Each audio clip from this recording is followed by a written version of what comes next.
actually John Fletcher, who's going to introduce Fred.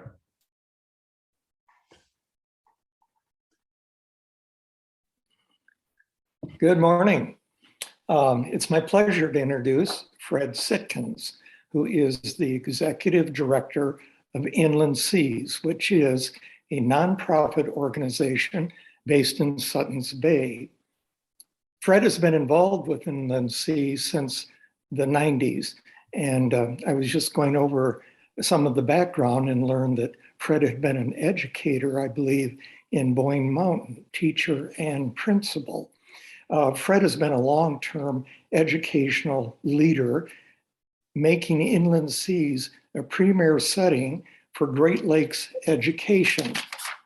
I can personally tell you it is a meaningful experience to have worked with Fred, the staff of Inland Seas, and teach aboard the schooner Inland Seas. Fred, we're ready for your presentation. Are we co-hosting, Bill? Yeah, I believe Fred was going to share his screen. So Right. Okay, good. I'm going to mute.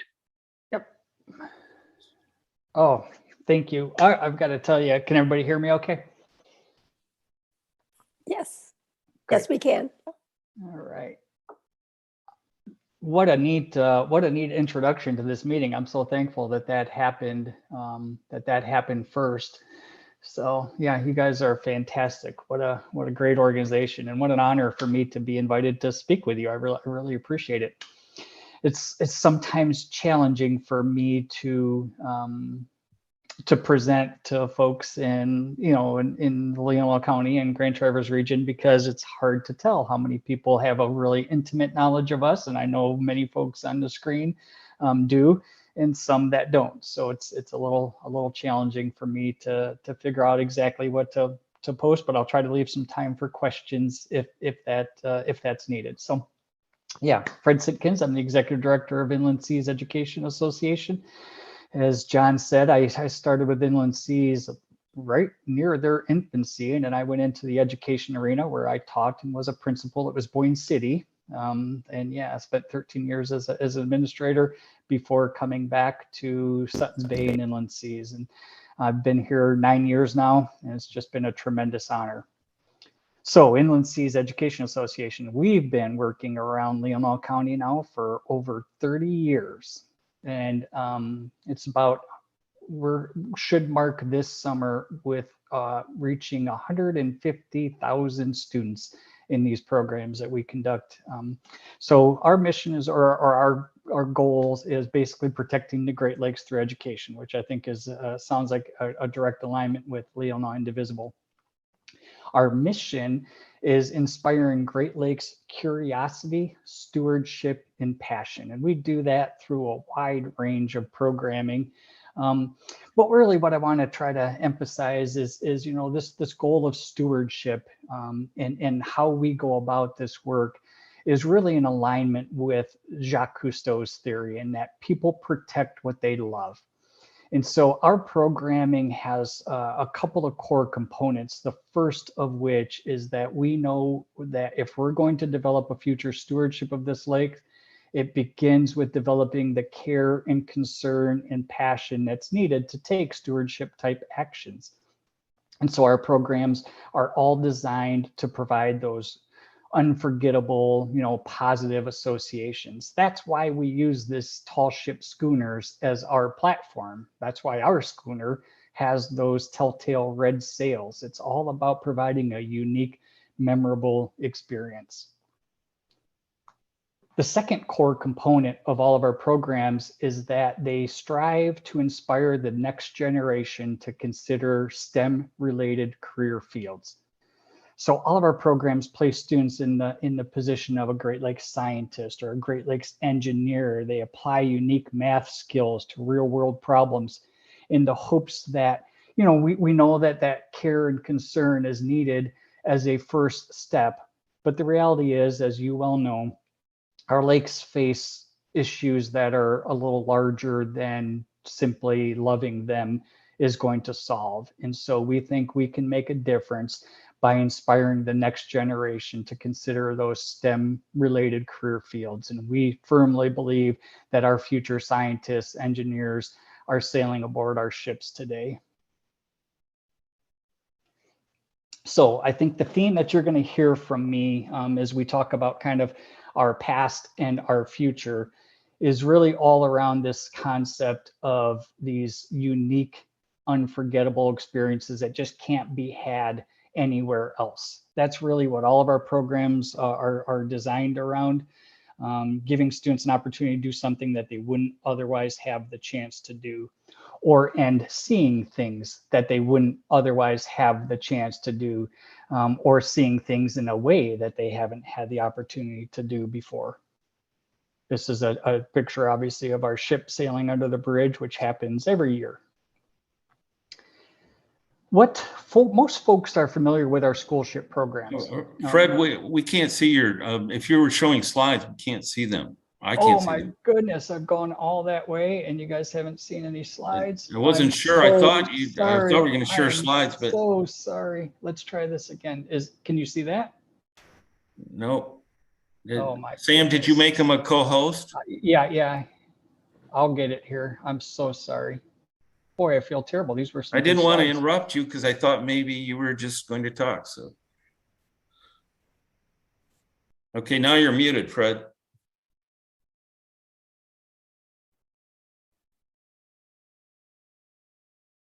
We can see your slides now, but you're muted. Okay. Now it looks good, Fred. If we can just hear him though. I think he's just trying to catch up.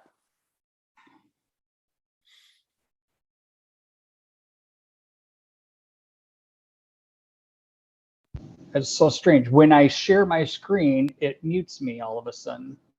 So I'm going to try this one more time.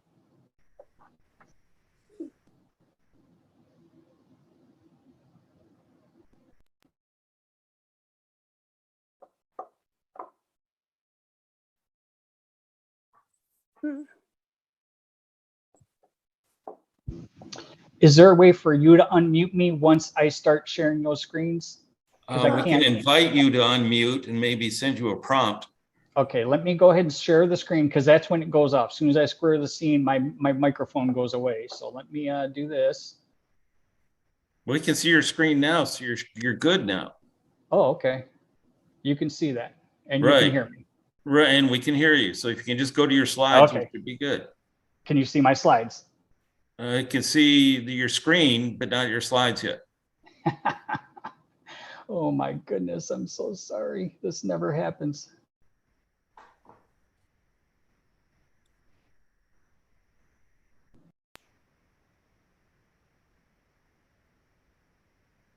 All right. Now we can see you, but we can't hear you again. All right, let's send him a prompt to ask him to unmute. Ask to unmute. There he goes.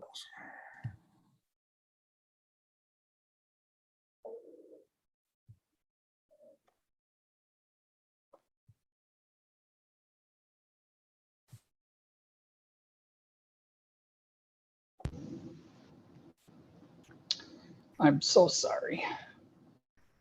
How about if you move your slides and then we'll see it and then you can tell us what you were going to say. You know, just have to go back and forth from sharing and not sharing. Okay. Wow. You were so close before that we could see your screen and hear you.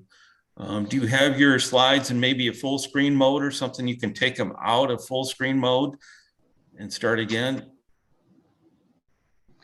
Well, I closed the presentation. I'm going to open that back up again really quickly. Because we could see everything and we could hear you. Now we just have to get the last thing plugged in, which are the slides. Yep.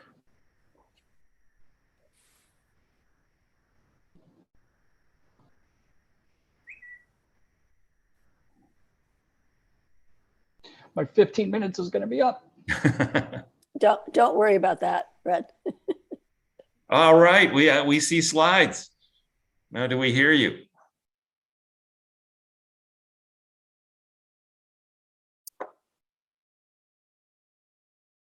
No, Phil, I see you in the speaker view. I wonder if if I made you not a co-host, if that would help, Fred. What do you think? Should I try that? Feel free. Okay.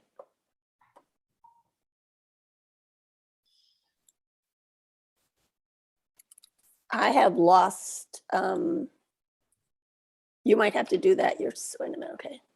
So.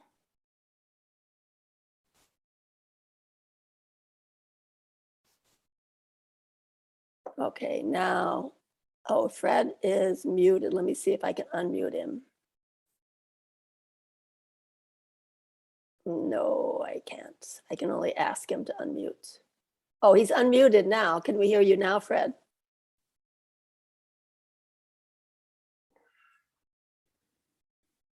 It's a bizarre thing.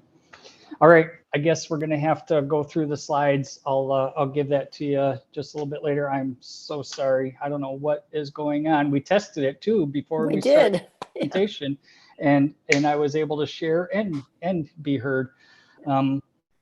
Okay, so wow. So I think I left off basically with starting to talk about our summer-based programming. The idea that our schoolship programs are kind of our largest thing. We work with about 120 schools on a non-COVID type year. And those schools come from all around the state of Michigan and in the Great Lakes region. But in the summer, we do a lot of traveling. We take our programs on the road, so to speak. And I think sometimes folks don't quite understand what those summers look like. And I wanted to share that and hopefully let you see the pictures in just a little bit. But we get to travel from, as an example, this coming summer, we're going as far south as Cleveland, Ohio, and as far north as Duluth, Minnesota. And then we'll be in all places kind of in between. And those, as we travel from those different ports, we have high school and college age students aboard for most of those trips. And these students live as Great Lakes scientists and work aboard the ship for multiple days at a time. And we really focus on kind of providing that experience that they wouldn't otherwise have. We don't go to marinas, we don't stop. We oftentimes sail through the night, and so the ship is operating 24 hours at a time. If we do stop, it's going to be at a unique anchorage where, you know, there aren't other boats and have the opportunities to kind of explore smaller islands. And we go ashore and have bonfires and sing sea shanties and things like that. Students just love those opportunities. Where I really want to cycle through is kind of the future, because we've been investing very heavily in our time and resources in our Suttons Bay campus. And I'm sure many folks have seen the transformation of our facility in Suttons Bay over the last several years. This is really an intentional effort for us to move these unforgettable experiences that we provide to a 12-month basis. So our ship operates 6 months of the year, but boy, schools are in session primarily in the non-sailing season, and we know there's a lot that we can do outside of those sailing months. So that's really been our strong focus as of late, and all the primary investments you've seen in our facility are in order to help us to be successful with that. And so our goal has been to attract students from greater distances and really provide some deeper impacts when we have those students. And so our facility, along with having a museum space that's open to the public, and we have now created, we have a science lab inside the facility, some large space for whole group learning and presentations. And then we have our dormitory space, which was the most recent addition.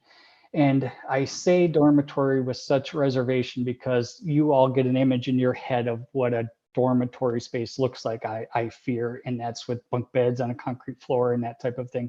We've really created, I think, a beautiful space that's kind of the same idea of being inspirational like our ship. In fact, the bunks give you the feel like you're sleeping aboard our ship. And so you'll see some pictures as I go through that. They're very unique. We have 6 different dorm rooms that can house up to 40 students. So any typical classroom that comes has the opportunity to stay the night. And we found now, even through COVID, that the groups that are coming and staying with us, they stay for 2 nights at a minimum, sometimes 3 nights. And that gives us 3 days to be able to provide a wide range of really unique programming for these students, and for those students to be able to get out and explore the regions around Leelanau County, because we have so many treasures that students have the opportunity to explore. So we also have restroom facilities, shower facilities that are just beautiful for groups that size. I think in particular interest to this group, we've also put solar power all around our campus. In fact, yeah, we have solar power scattered everywhere we can put it. We've got a field full of them. We've got it in our parking lot. We have it on our roof, and we are generating more than 100% of our energy needs. It's been amazing. It's really one of the coolest things I've seen happen. This was a little bit of an icing on top of the cake when we were going through this renovation, and I'm so thankful. It's wonderful to see the electric bills come in every month, and the $21 kind of base meter charge is all we have.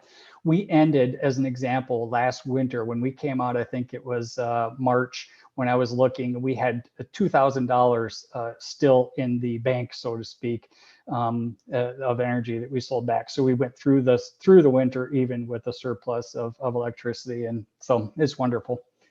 The big news, though, with Inland Seas is what you may have all seen just recently. I'm so thankful this presentation is happening after the news release. We were able to purchase a wonderful piece of commercial property immediately adjacent to our property to the south. This is a wonderful lot and could not be better timing for us, because it directly aligns with, we are really right there ready to launch these year-round programs, and we just needed some more space for outdoor learning centers, a good place for folks to be able to have meals, and then we're going to be building some facilities on there where we can bring our boat shop back to Suttons Bay. Some folks are familiar with some of our unique boat building programs. And as well as our maintenance needs for our ship. We're really looking forward to doing a really good job of incorporating this property not only into our existing campus, but the Suttons Bay community. So I'm going to encourage you guys show up. I heard that in the beginning. We're going to be doing a lot of community sessions in the spring, trying to gather input and feedback, because we own a pretty big chunk of waterfront property in Suttons Bay now, and we want to make sure that we do right by this community. We have fully committed to Suttons Bay. Leelanau County is our forever home, and we want to do right by this county, this community. So show up and help us really make sure we shape this investment for the future of Inland Seas and Suttons Bay. So I think some of the ideas I'll scroll through. I'm really sorry on time I'm seeing, but I'll just give you a quick example of what outside of the boat building, of what some of these year-round programs are going to look like. We've been doing a lot with underwater remotely operated vehicles, where we have students build ROVs and they complete challenges underwater. Well, what we want to do now, again, just kind of how unique can we be? We're going to have students build these ROVs and complete challenges in the winter under the ice in Suttons Bay. So we have these programs slated for February and March, a really unique set of challenges that students can complete, and they're going to build sensors that can measure water quality under the ice. So that gives students a chance to see what happens under the ice and really face that challenge of how to do things underwater below the ice. So that's one example of many of the programs that we have in development. So, this is a great group, a lot of folks that I'm not familiar with, but I did want to point out that most of our work does happen through volunteer support. It is true, just like any other nonprofit, volunteers, donors are the lifeblood of this organization. And I would love if anybody was interested to kind of join John in seeing what it's like to volunteer for our programs. Check out our website. It's schoolship.org. That's again www.schoolship.org. We have a volunteer page. We have a volunteer coordinator that you could reach out to, or certainly reach out to me.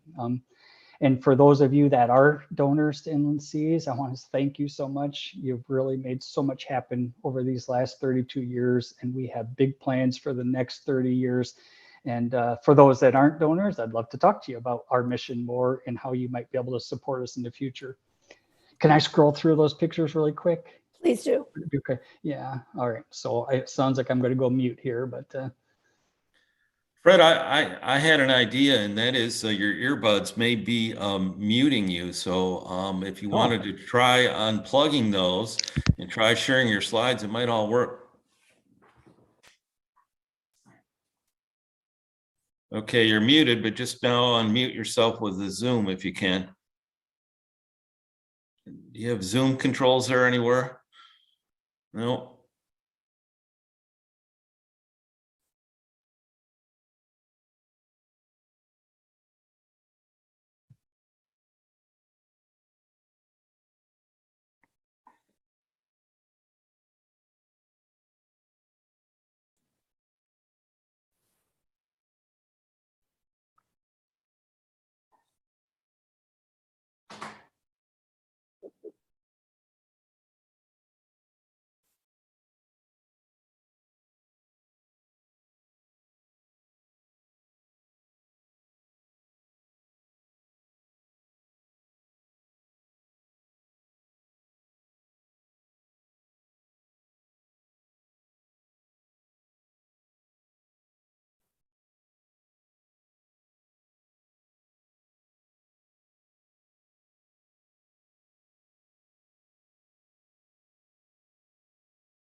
Okay, well, that didn't work as Wow. planned, But you know what? It was still wonderful. And I just want to say I have a 15-year-old grandson, and that I want you to be seeing really soon, Fred.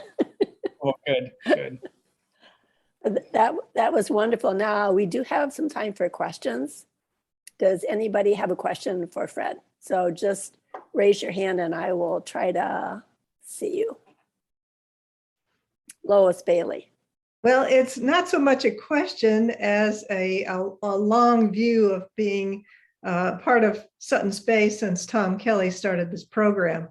And we sort of make the assumption that Inland Seas is with us. It's always been there, and isn't that wonderful? But the other places that have a tall ship educational program would be like Boston, Philadelphia, San Francisco, and Sutton's Bay is on that map. That's pretty amazing. So thank you. Wow. Yeah, I know. I did take my grandkids one time. We had a private tour. Nobody showed up that day, and it was really quite amazing. Even the 2-year-old enjoyed it. So thank you for all that you do, Fred. Oh, you And, bet. Really is. Okay, anybody else have a question? I'm trying to scroll through. I don't see a hand or anything in the chat. I know Kevin Weber would probably like to talk to you, Fred. He's a Sutton's Bay guy. I think I see Darl, is it Darlene? Dard, go ahead. I just wondered if there are specific days when the general public can tour the facility, or is that random? No, you could tour that facility any day. That's a great question. Thank you for that. We are open to the public, even through the winter. Now, January, we are working remotely right now with things the way they are. But certainly anytime. We're in the office pretty much 8 to 5 every day, and love to give tours. Thank you. Yeah. Thank you so much for all that you do, Fred. I really appreciate it. Yeah, thank you so much for this opportunity, and sorry something went wrong there. Well, best laid plans. I think everybody still really enjoyed it. So don't worry about that part. Okay. Okay, Phil. Phil, I need to make Phil co-host again now. Right. Okay, go ahead, Phil. All right, I'm gonna share my screen one more time and push the right buttons.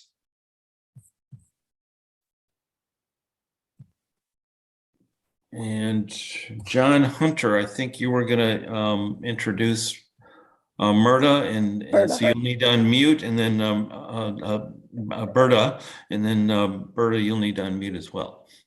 Yes, certainly. Well, while we're on the subject of the Great Lakes, we're also fortunate to have with us today Berta Meserve. Berta is a retired nurse, a member of the Citizens Climate Lobby and Michigan's Clinicians for Climate Action. She's also a strong supporter of Oil and Water Don't Mix in their fight against Line 5, of the Northern Michigan Environmental Action Council, and the Natural Resources Defense Council, all defenders of our water, air, environment, and communities. Berta is a member of the Traverse Indivisible and a past steering committee member of Leelanau Indivisible. So please welcome back a friend of the cause, Berta Meserve. Well, thanks for that invitation to speak again. And I'm going to kind of tag team with Fred Sitkin and talk about the Great Lakes. So my passion is the issue about Line 5 at the Straits of Mackinac. So I'm just trying to make everybody aware that this is still an issue and we need to protect our water. So what you're seeing right now is a list of leaks that this Enbridge pipelines have had within, this was from 1996 to 2014. And as you see, and these are in both Canada and United States, if you look to the very bottom of the gallons, over 9 million gallons have spilled from Enbridge's lines. So if they say that, you know, everything's good and Line 5 is as good as the day it was put down, I would not buy stock in Enbridge oil. So, and anyhow, I'm not going to tell a lot of information about Line 5. I think a lot of you know about Line 5 and what's been happening. But if you need more information and you would like an update, I would suggest you go online to Oil and Water Don't Mix, and you will find all the information that you would like to know about Line 5. And that's where I've gotten most of the information that I'm presenting right now. So there is also another map. There you go. So this map shows just a few of the leaks that have happened on Line 5 in Michigan. And if you were to look at this map, now we're not going to do it right now, but if you were to touch any of those little circles, it would tell you where the leak happened, how many gallons were leaked, and what was the cause of the leak. And I will tell you that most of the causes of the leaks in Line 5 are weld failures or equipment failures. And that's pretty bad news if you ask me, because it is leaking. And just because it hasn't leaked in our Lake Michigan, this line is a bad deal for us. So I would suggest to anybody to stand behind me and do what you can to stop all of this. And so right now it is in Biden's hands. And my ask today is that everyone please write, call, or send a postcard to our President Biden and ask him that he support Governor Whitmer in her quest to shut down Line 5.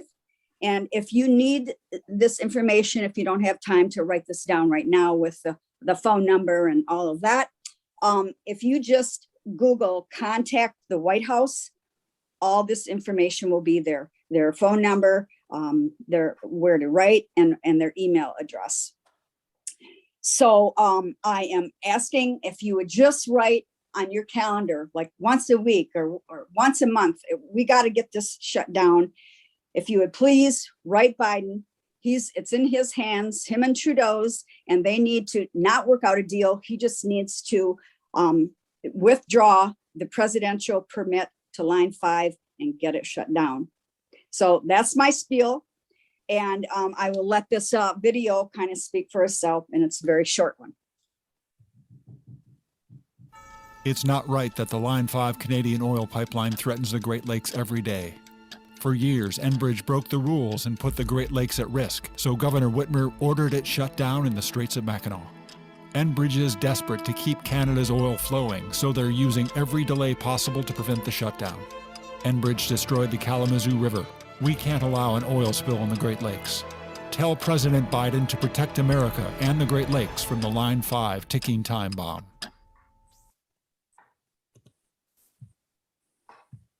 So that's it. And so if anybody has any comments, questions, otherwise, put it on your calendar and please get a hold of Biden and let him know that we want this line shut down.